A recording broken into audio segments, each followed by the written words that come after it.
अस्सलामु अलैकुम, हम सब न्यूज़ में खुश आमदीद। शामिल करेंगे अब तक की अहम खबरें। वज़ीर-ए-आज़म शाहिद खाकान अब्बासी ने कहा है कि मुल्क में निसाब पर नज़रसानी वक्त की अहम ज़रूरत है और तरक्की के हुसूल के लिए हमें निसाब को जदीद तकाज़ों से हम आहंग करना होगा। तफसीलात जानते हैं हम सब टीवी की इस रिपोर्ट में। इस्लामाबाद में दरसी कुतब और निसाब के इजरा की तकरीब से खिताब करते हुए वज़ीर-ए-आज़म शाहिद खाकान अब्बासी का कहना था कि सूबों के साथ मिलकर तालीम का निज़ाम बना रहे हैं, क्योंकि कोई मुल्क तालीम के बगैर तरक्की नहीं कर सकता। आप किसी भी मुल्क को देख लें, उसने तालीम को ही आम करके तरक्की की है। उन्होंने कहा कि पाकिस्तान भी तालीम को आम करने की बहुत कोशिश की गई है, लेकिन इसमें अभी बहुत काम करना बाकी है। ताहम तालीम के शोबे की क़यादत वफाक को ही करना होगी। वज़ीर-ए-आज़म ने कहा कि एक मुल्क में सिर्फ 4% बच्चों का हुकूमती निसाब पढ़कर जामियात में जाना हुकूमत के लिए एक बहुत बड़ा चैलेंज है, जिसे बेहतर करने के लिए असातिज़ा की तरबियत और निसाबी इस्लाहात की ज़रूरत है। उन्होंने कहा कि 18वीं तरमीम के बाद तालीम सूबों की जिम्मेदारी है, लेकिन इसके बावजूद तालीम के फ़रोग के लिए हम वक्त ताउन के लिए तैयार हैं। वज़ीर-ए-आज़म शाहिद खाकान अब्बासी का कहना था कि मयारी तालीम का हुसूल लाजिम है और तालीम को मयारी बनाने के लिए हुकूमत का किरदार अहम है। उनका कहना था कि हुकूमत अपनी जिम्मेदारी पूरी करने के लिए पुरअज़्म है और हमारा हदफ है कि 100% बच्चों का स्कूल में दाखिला हो। इस सिलसिले में सूबे भी अपना किरदार अदा करें। एहतसाब अदालत में एवन फील्ड रेफरेंस की समाअत के दौरान साबिक वज़ीर-ए-आज़म नवाज शरीफ ने अपना बयान कलम बंद करा दिया। तफसीलात जानते हैं हम सब टीवी की इस रिपोर्ट में। एहतसाब अदालत के जज मोहम्मद बशीर ने शरीफ खानदान के खिलाफ रेफरेंस की समाअत की। तीनों नामजद मुल्जिमान नवाज शरीफ, मरियम नवाज और कैप्टन रिटायर्ड सफदर कमरा अदालत में मौजूद थे। एहतसाब अदालत ने तीनों मुल्जिमान से 127 सवालात पर मुश्तमिल सवालनामे का जवाब तलब किया था। आज समाअत शुरू हुई तो साबिक वज़ीर-ए-आज़म नवाज शरीफ ने पहले सवाल में अपने अवामी ओहदों की तफसीलात पढ़कर सुनाई। नवाज शरीफ ने बयान रिकॉर्ड कराते हुए कहा कि मेरी उम्र 68 साल है, मैं वज़ीर आला पंजाब और वज़ीर-ए-आज़म पाकिस्तान रह चुका हूँ। नवाज शरीफ ने मुश्तरका तहकीकाती कमेटी की तश्कील से मुतल्लिक जवाब देते हुए कहा कि सुप्रीम कोर्ट के हुक्म पर JIT तश्कील दी गई, लेकिन मुझे JIT के मेंबरान पर एतराज़ था और ये एतराज़ पहले भी रिकॉर्ड कराया, जबकि आइन का आर्टिकल 10A मुझे ये हक देता है। नवाज शरीफ ने कहा कि JIT मेंबरान की सियासी जमातों से वाबस्तगी ज़ाहिर है, जिसके मेंबरान में बिलाल रसूल साबिक गवर्नर पंजाब मियाँ अजहर के भांजे हैं, जो नून लीग की हुकूमत के खिलाफ तनकीदी बयानात दे चुके हैं। साबिक वज़ीर-ए-आज़म ने कहा कि बिलाल रसूल की अहलिया तहरीक इंसाफ की सरगर्म कारकुन हैं। साबिक वज़ीर-ए-आज़म ने बयान कलम बंद कराते हुए कहा कि तहकीकाती कमेटी के सरबराह वाजिद ज़िया ने अपने कज़न के जरिए JIT तहकीकात कराई, जबकि तहकीकात में उनकी जानिबदारी अयां है। नवाज शरीफ ने कहा कि JIT मेंबर आमिर अजीज़ भी जानिबदार हैं, जो सरकारी मुलाजिम होते हुए सियासी जमात से वाबस्तगी रखते हैं, जबकि वो परवेज़ मुशर्रफ के दौर में मेरे और मेरी फैमिली के खिलाफ नैब रेफरेंस नंबर 5 की तहकीकात में भी शामिल रहे। साबिक वज़ीर-ए-आज़म का कहना था कि JIT के एक और रुकन इरफान मंगी की तयनाती का केस सुप्रीम कोर्ट में अभी तक ज़ेरे इल्तवा है, जिन्हें JIT में शामिल कर दिया गया। साबिक वज़ीर-ए-आज़म ने एक और एतराज़ उठाते हुए कहा कि MI और ISI अफसरान का JIT का हिस्सा बनना गैर मुनासिब था। मौजूदा सिविल मिलिट्री ताल्लुकात में तनाव के असरात JIT रिपोर्ट पर पड़े। नवाज शरीफ ने कहा कि सिविल मिलिट्री तनाव पाकिस्तान की तारीख के 70 साल से ज़ायद अरसे पर मुहित है। परवेज़ मुशर्रफ की मुझसे रकाबत 1999 से भी पहले की है, जिन्होंने JIT रुकन आमिर अजीज़ से हुदैबिया पेपर्स रेफरेंस में हमारे खिलाफ तहकीकात कराई। नवाज शरीफ ने कहा कि जनरल रिटायर्ड परवेज़ मुशर्रफ इलाज के बहाने बैरून मुल्क गए और इस वक्त खुद साख्ता जिला वतनी की ज़िंदगी बसर कर रहे हैं। उनके खिलाफ संगीन गद्दारी केस के बाद ताल्लुकात में मज़ीद बिगाड़ पैदा हुआ।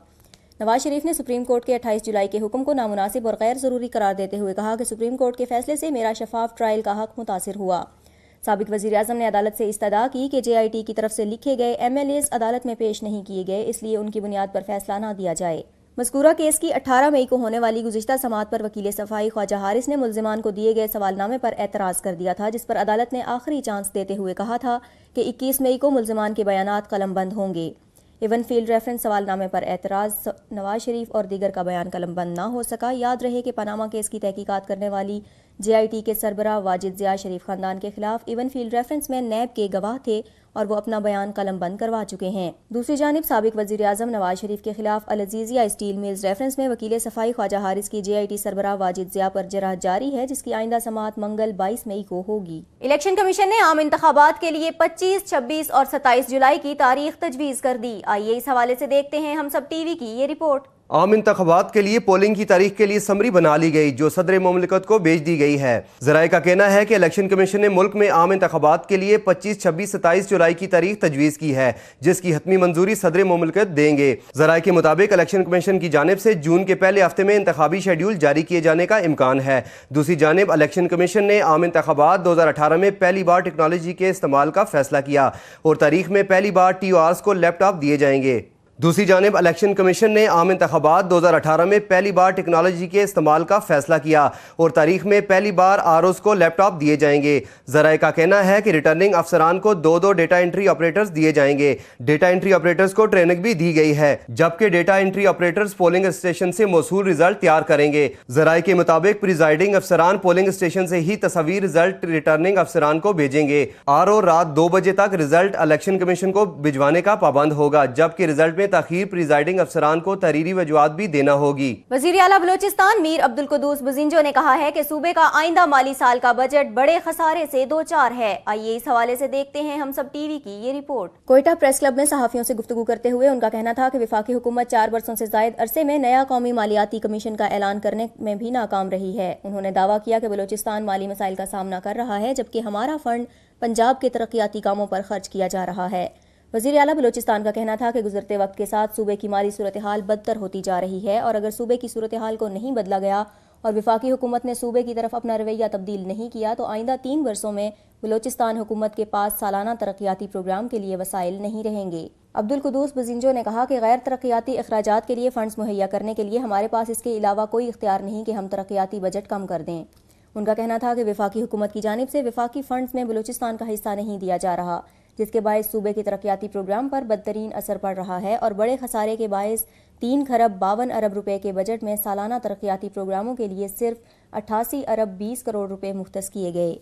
अपनी बातचीत के दौरान वज़ीर आला बलूचिस्तान ने मजीद कहा कि इस्लामाबाद को बलूचिस्तान की तरफ से अपने रवैये को तब्दील करना चाहिए और इसे इसके हिस्से के वफाकी फंड्स की अदायगी करनी चाहिए। उन्होंने कहा कि वफाकी हुकूमत सिर्फ पंजाब की तरक्की में दिलचस्पी रखती है और बलूचिस्तान और कम आबादी वाले सूबों पर तवज्जो नहीं देती। उनका कहना था कि हमें अब तक पाक चीन इक़्तिसादी राहदारी से भी कोई फ़ायदा हासिल नहीं हुआ और मोटरवेज़ और हाईवेज़ पंजाब में तामीर किए जा रहे हैं, जबकि दीगर तरक्याती काम भी सिर्फ पंजाब में ही हो रहे हैं। बलूचिस्तान के वज़ीर आला का कहना था कि साबिक आर्मी चीफ जनरल रिटायर्ड राहील शरीफ के दबाव के बायस सिर्फ बलूचिस्तान में वाहिद N85 मनसूबा तामीर किया गया था। उन्होंने कहा कि इक़्तिदार में आने के बाद नई हुकूमत ने हुकूमती मशीनरी को फ़ाल किया था और तरक्याती मनसूबों पर अमल दरामद के लिए काम शुरू ही किया था कि उनकी कोशिशों पर अदलिया के कुछ फैसले असरअंदाज हो गए। मीर अब्दुल कुद्दूस बुज़िंजो ने कहा कि इन फैसलों के बायस वज़ीर आला अपने सवाबदीदी फंड्स का भी इस्तेमाल नहीं कर सका, ताहम अब सूबाई हुकूमत उन फैसलों पर नज़रसानी के लिए सुप्रीम कोर्ट से रिजू करेगी। वज़ीर रेलवे ख्वाजा साद रफीक कहते हैं तहरीक इंसाफ का पहले 100 दिन का प्रोग्राम झूठे दावों और लफाजी का मजमुआ है। ख्वाजा साद रफीक का कहना है कि 1 करोड़ नौकरियों, 50 लाख घरों का दावा, 1 अरब दरख्त और 350 डेमो की मानिंद शराब है। तहरीक इंसाफ का पहले 100 दिन का प्रोग्राम झूठे दावों और लफाजी का मजमुआ है। उन्होंने कहा कि एहतसाब का नारा लगाने वालों का पीके में अपना बनाया एहतसाब कमीशन भी न चलने दिया। खैबर बैंक की तबाही इमरान के दौर में ही हुई। साद रफीक का कहना था कि इमरान खान की हुकूमत में खैबर पख्तूनख्वा पोलियो का घर बन गया। सूबाई हुकूमत ने डेंगू का मुकाबला किए बगैर शिकस्त मान ली, जबकि पेशावर के आदमखोर चूहे भी इमरान खान की हुक्मरानी को काट रहे हैं। वफाकी वजीर दाखिला एहसन इकबाल का कहना है कि मुझे लगने वाली गोली हमेशा याद दिलाती रहेगी कि अल्लाह ताला सबसे बड़ा है। तफसीलात जानते हैं हम सब टीवी की इस रिपोर्ट में। इस्लामाबाद में तकरीब से खिताब के दौरान एहसन इकबाल ने कहा कि मेरे साथ जो वाक़या पेश आया, इससे मैंने इस बात को ज़्यादा यकीन से जाना कि मारने वाले से बचाने वाला ज़्यादा बड़ा होता है। मुझे लगने वाली गोली हमेशा याद दिलाती रहेगी कि अल्लाह सबसे बड़ा है। मेरे जिस्म में लगी गोली ने मेरा बाजू पाश पाश कर दिया, लेकिन मेरे जज्बे पर एक नुक्ता भी फ़र्क नहीं आया। वज़ीर दाखिला ने कहा कि डिप्रेशन पैदा करने वाले लोग सकरात और बकरात बने हुए हैं। हर शाम वो टीवी चैनल्स पर बैठ कर कहते हैं कि पाकिस्तान का सत्यानाश और बेड़ा गर्क हो गया। ये शायद आवाम के नहीं, डिप्रेशन की दवाइयां बेचने वालों के नुमाइंदे हैं। इक्तिसादी तरक्की चौके छक्कों का मैच नहीं, ये टेस्ट मैच की तरह है जिसमें इसकी जीत होगी जो ज्यादा वक्त और तहम्मुल के साथ खेलेगा। कोयटा में सिक्योरिटी फोर्सेस की कार्रवाई के दौरान कल अदम तंजीम के ठिकाने से बड़ी तादाद में असलहा और गोला बारूद बरामद हुआ है। कोयटा में CCD और सिक्योरिटी फोर्सेस की मुश्तरका ऑपरेशन के दौरान कल अदम तंजीम के ठिकाने से बड़ी तादाद में असलहा और गोला बारूद बरामद हुआ है। दहशतगर्दों के ठिकाने से खुदकुश जैकेटें और बड़ी मिकदार में बारूद भी बरामद किया गया है, ताहम कोई गिरफ्तारी अमल में नहीं आई। ज़राए के मुताबिक असलहा और गोला बारूद कोयटा में दहशतगर्दी की बड़ी कार्रवाई के लिए इस्तेमाल होना था, ताहम सिक्योरिटी फोर्सेस ने बरवक्त कार्रवाई करते हुए दहशतगर्दी का बड़ा मंसूबा नाकाम बना दिया। खैबर पख्तूनख्वा हुकूमत ने एक बार फिर असेंबली इजलास से राह फरार इख्तियार कर ली और मंगल को होने वाला इजलास मुलतवी कर दिया गया। तफसीलात जानते हैं हम सब टीवी की इस रिपोर्ट में। खैबर पख्तूनख्वा हुकूमत तीसरी बार मुसलसल असम्बली इजलास से राय फरार इख्तियार कर रही है। सूबाई हुकूमत पहले ही 3 मई और 14 मई को बुलाए गए इजलास मुलतवी कर चुकी है, जबकि अब कल 22 मई को भी होने वाला इजलास मनसूख कर दिया गया। असम्बली इजलास ऐसे वक्त में मनसूख किया गया है। असम्बली सेक्रेटरीट में स्पीकर के खिलाफ पीपल्स पार्टी के ज़ियाउल्लाह अफरीदी ने तरीके अदम एतमाद जमा करा रखी है, जबकि हुकूमत डिप्टी स्पीकर की खाली नशिस्त पर इलेक्शन की ख्वाहिशमंद थी। ज़राए का कहना है कि मंगल के इजलास की मनसूखी के बाद अब इजलास का होना मुश्किल है, क्योंकि हुकूमत की आइनी मुद्दत खत्म होने में 7 रोज बाकी रह गए हैं। नए माली साल 2018-19 के लिए आज़ाद जम्मू और कश्मीर का बजट आज पेश किया गया। आज़ाद कश्मीर के वज़ीर ख़जाना डॉक्टर नजीब नकी ने कानून साज असम्बली में बजट पेश किया। बजट के लिए आज़ाद जम्मू और कश्मीर के सदर सरदार मोहम्मद मसूद खान ने कानून साज असम्बली का इजलास दिन 11 बजे तलब किया था। ज़राए के मुताबिक नए माली साल के कुल बजट का हुजम 1 खरब 8 अरब से ज़ायद रखने की तजवीज़ दी गई, जिसमें गैर तरक्याती बजट 83 अरब रुपए, जबकि तरक्याती बजट की मद में 25 अरब 50 करोड़ रुपए रखने की तजवीज़ भी शामिल थी। वाज़ेह रहे कि आज़ाद कश्मीर की तारीख में पहली मरतबा बजट का हुजम 1 खरब से ज़ायद हो गया। इसके अलावा आज़ाद कश्मीर का वफाकी मुहासिल से हिस्सा ख़त्म कर दिया गया। अब 49 अरब रुपए की ग्रांट मिलेगी। के इलेक्ट्रिक के मुताबिक बिन कासिम पावर स्टेशन के मुतासिरा यूनिट से बिजली की पैदावार का आगाज कर दिया गया है। तर्जुमान के इलेक्ट्रिक के मुताबिक इजाफी पैदावार से शहर में बिजली की सूरत हाल में बेहतरी आएगी। उन्होंने बताया कि मुस्तस्ना इलाकों में लोड शेडिंग का दौरानिया 3 घंटे से कम करके 1 घंटा कर दिया गया है। तर्जुमान का मजीद कहना था कि लाइन लॉसेस वाले इलाकों में 3 से 7.5 घंटे की मामूल के मुताबिक लोड शेडिंग की जा रही है। वाज़ेह रहे कि बिन कासिम पावर प्लांट के यूनिट की खराबी के सबब के इलेक्ट्रिक को 600 से 700 मेगावाट शॉर्टफॉल का सामना है। म्यांमार सिक्योरिटी फोर्सेज ने बांग्लादेश और म्यांमार की दरमियानी साहिली पट्टी पर पनाह गुज़ीन रोहिंग्या मुसलमानों को फौरी तौर पर जगह खाली करने का हुक्म दे दिया। तफसीलात जानते हैं हम सब टीवी की इस रिपोर्ट में। पनाह गुज़ीनों ने बताया कि म्यांमार फौज ने दोबारा लाउड स्पीकर के जरिए ऐलानात शुरू कर दिए हैं। म्यांमार फौज के कत्ल गारत से बचकर 6000 पनाह गुज़ीन बांग्लादेश और म्यांमार के दरमियान साहिली पट्टी पर आबाद हैं। इस हवाले से बताया गया कि तकरीबन 7 लाख रोहिंग्या मुसलमान म्यांमार फौज के जुल्म सितम से बचने के लिए बांग्लादेश हिजरत करने पर मजबूर हुए, जबकि चंद हज़ार की तादाद ने दोनों ममालिक की सरहदों के दरमियान बफर जोन में रहने पर इत्तफाक किया।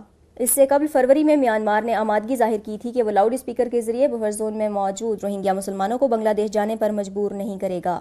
इस ज़िम्न में म्यांमार फौज ने अपने चंद एहलकारों को मज़कूरा जगह से वापस बुलाया था, ताहम रवां हफ्ते दोबारा लाउड स्पीकर पर ऐलानात का सिलसिला शुरू हो गया। रोहिंग्या कमेटी के रहनुमा ने बताया कि म्यांमार फौज के ऐलानात से बफर जोन में मुकीम पनाह गुज़ीनों में सख्त तशवीश फैल गई है। मोहम्मद आरिफ नामी शख्स ने बताया कि म्यांमार फौजियों ने गुज़िश्ता रोज़ मुतअद्दिद मरतबा ऐलान किया और अगली सुबह भी इसी पैगाम को दोहराया गया, जिसकी वजह से कैंप में अफरा तफरी फैल गई है और लोग बहुत परेशान हैं। म्यांमार फौज की जानिब से जारी ऐलानात में कहा जा रहा है कि म्यांमार का ये इलाका फौरन खाली कर दो, वरना मुकदमे का सामना करने के लिए तैयार हो जाओ। कैंप में रिहाइश पजीर दिल मोहम्मद ने कहा कि हम म्यांमार के शहरी हैं, वो हमारे आबाओ अजदाद की ज़मीन है और हमें यहाँ रहने का पूरा हक है और हम यहाँ से नकल मकानी करके क्यों दूसरी जगह जाएं। ऐलानात में रोहिंग्या मुसलमानों को बंगाली कहकर मुखातिब किया जा रहा है। म्यांमार की कौम परस्त बुद्धमत अक्सरियत रोहिंग्या को बंगाली करार देते हुए उन्हें बांग्लादेश का शहरी तस्वुर करते हैं। अगरचे म्यांमार में रोहिंग्या मुसलमान कई नस्लों से आबाद हैं, लेकिन म्यांमार हुकूमत इस अक़लियती आबादी को अपना शहरी मानने से इनकार करती है और मुसलमानों को बांग्लादेश से गैर कानूनी तौर पर हिजरत करने वाला तस्वुर किया जाता है। नई दिल्ली की अदालत ने भारतीय सिफारतकार माधुरी गुप्ता को अहम मालूमात पाकिस्तानी खुफिया एजेंसी को फराहम करने के जुर्म में 3 साल की सजा सुना दी। आइए इस हवाले से देखते हैं हम सब टीवी की ये रिपोर्ट। फ्रांसीसी खबरसां इदारे AFP के मुताबिक माधुरी गुप्ता को अदालत ने इस्लामाबाद में भारतीय हाई कमीशन में दौरान तय्युनाती जासूसी और मालूमात की फराहमी के इल्ज़ाम में 18 मई को सजा सुनाई। 61 साला माधुरी गुप्ता को 2010 में इंटर सर्विस इंटेलिजेंस को मुबैना मालूमात फराहम करने के इल्ज़ाम में गिरफ्तार किया गया। खातून सिफारतकार को भारतीय सेक्रेटेरिएट एक्ट की मुबैना खिलाफ वर्जी पर गिरफ्तार किया गया और जमानत पर रिहाई से कबल 2 बरस तक हिरासत में रखा गया था। उनके वकील ने बताया कि माधुरी गुप्ता की सजा के खिलाफ हाई कोर्ट में अपील की जाएगी। उन्होंने मजीद कहा कि वो पहले ही 21 माह से भारतीय खुफिया एजेंसी के पास ज़ेरे हिरासत रहीं और उन्हें इसी बुनियाद पर रिहाई देनी चाहिए। दूसरी जानिब प्रेस ट्रस्ट ऑफ इंडिया के मुताबिक माधुरी गुप्ता ने 2009 और 2010 के दरमियानी अरसे में जो मालूमात पाकिस्तानी खुफिया एजेंसी को फराहम की वो मिलिट्री नौयत की नहीं थी, इसलिए उन्हें सख्त सज़ा नहीं सुनाई गई। PTI ने अपनी रिपोर्ट में मुतालिबा किया कि माधुरी गुप्ता की जानिब से फराहम करदा मालूमात हसास नौयत की थीं जो मुल्की मफादात के खिलाफ इस्तेमाल की जा सकती हैं और इसलिए उन्हें सख्त से सख्त सज़ा दी जानी चाहिए। भारतीय पुलिस के मुताबिक माधुरी गुप्ता को 2010 में हिरासत में लेने से कबल उनकी नकलो हरकत पर 6 माह तक निगरानी की गई थी। اس حوالے سے کہا گیا کہ مادھوری گپتا سیکنڈ سیکرٹری کے طور پر اسلام آباد میں بھارتی ہائی کمیشن میں تعینات تھیں۔ علاوہ ازیں مادھوری گپتا نے اپنے اوپر لگائے گئے تمام الزامات کو بے بنیاد قرار دیتے ہوئے کہا کہ انہیں بھارتی ہائی کمیشن اور وزارت خارجہ کے حکام نے ذاتی اناد کا نشانہ بنا کر جھوٹے الزام میں پھنسایا ہے۔ تاہم عدالت نے فیصلہ سناتے ہوئے کہا کہ مادھوری گپتا کے عمل سے بھارت کی ساکھ متاثر ہوئی اور ان کی وجہ سے سیکیورٹی کو خطرہ لاحق ہوا۔ امریکی ریاست ٹیکساس کے ایک ہائی اسکول میں فائرنگ سے جاں بحق ہونے والی پاکستانی طالبہ سبیکہ عزیز شیخ کے اہل خانہ اب بھی غم کی شدت سے نڈھال ہیں۔ سبیکہ کی والدہ فرحہ عزیز شیخ کہتی ہیں کہ وہ بالکل ان کے دوستوں جیسی تھی اور انہیں بتایا کرتی تھی کہ ٹیکساس اسکول میں پڑھنے والے زیادہ تر بچے تنہائی کا شکار ہیں۔ امریکی نشریاتی ادارے کو دیے گئے انٹرویو میں سبیکہ کی والدہ نے بتایا کہ اسٹوڈنٹ کمیونٹی میں ہی اس سے پہلے ایک خودکش حملے کا واقعہ ہوا تھا جس نے سبیکہ کو ہلا کر رکھ دیا تھا، لیکن میں نے کبھی نہیں سوچا تھا کہ میں اپنی بیٹی کو کھو دوں گی، کبھی بھی نہیں سوچا تھا۔ 10 ماہ سے گھر سے دور سبیکہ اور اس کے دیدار کو ترستی ماں کا ایک ایک دن گن کر گزر رہا تھا۔ والدہ کے بقول اس نے آخری فون کال پر کہا تھا کہ بس ماما 19 دن رہ گئے ہیں۔ گزشتہ برس اگست میں امریکہ جانے والی سبیکہ کی 9 جون کو واپسی تھی اور اس نے عید الفطر گھر پر منانا تھی، مگر روزے کی حالت میں وہ گولیوں کا نشانہ بن گئی۔ چین کی ایک سرکاری کمپنی ضلع مردان میں کوڑے کرکٹ سے بجلی پیدا کرنے کا پلانٹ لگائے گی۔ چین کی ایک سرکاری کمپنی نے ضلع مردان میں کوڑے کرکٹ سے بجلی پیدا کرنے کا پلانٹ لگانے پر اتفاق کیا ہے۔ اس مقصد کے لیے خیبر پختونخوا اور چین کی حکومتوں کے درمیان مفاہمت کی یادداشت پر دستخط کیے گئے ہیں۔ اس پلانٹ سے تقریباً 12 میگا واٹ بجلی پیدا ہوگی۔ بھارتی ریاست مدھیہ پردیش میں ہندو انتہا پسندوں نے ایک اور مسلمان کو گائے کے ذبح کے الزام میں قتل کر دیا۔ بھارتی میڈیا کے مطابق بھارتی ریاست مدھیہ پردیش کے ضلع سانتا میں انتہا پسند ہندوؤں کے ہجوم نے 2 مسلمانوں ریاض خان اور شکیل پر گائے کو ذبح کرنے کے الزام میں لاٹھیوں اور پتھروں سے حملہ کیا۔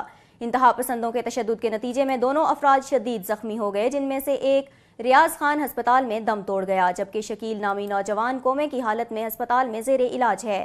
بھارتی ریاست آسام، مدھیہ پردیش، گجرات سمیت متعدد شہروں میں کئی مسلمان نوجوانوں کو اب تک انتہا پسند ہندو گائے ذبح کرنے کے الزام میں قتل کر چکے ہیں۔ FIH چیمپئنز ٹرافی کے دوسرے مرحلے میں خصوصی ٹریننگ کا آغاز ہو گیا۔ کھلاڑیوں نے ہفتے کی شام رپورٹ کرنے کے بعد گزشتہ روز عبدالستار ہاکی اسٹیڈیم میں خصوصی مشقوں میں حصہ لیا۔ مجموعی طور پر پلیئرز کے 4 سیشنز ہوئے۔ صبح کے 2 فیز فزیکل فٹنس ٹریننگ کے نام رہے، جبکہ شام کے دونوں سیشنز میں 7 کھلاڑیوں کی ٹیمیں بنا کر خصوصی ڈرلز کروائی گئیں۔ اس دوران کوچز کا زیادہ تر فوکس گول کیپنگ، پینالٹی اسٹروکس اور فارورڈ لائن کے شعبوں پر رہا۔ اور اب بات کریں گے موسم کی۔ ملک کے زیادہ تر حصوں میں موسم گرم اور خشک رہے گا، تاہم فاٹا، گلگت بلتستان اور مالاکنڈ ڈویژن میں چند اہم مقامات پر بارش بھی متوقع ہے۔ ہم سب نیوز سے اب تک کے لیے اتنا ہی۔ مزید خبروں اور اپڈیٹس کے لیے وزٹ کیجیے humsab.tv۔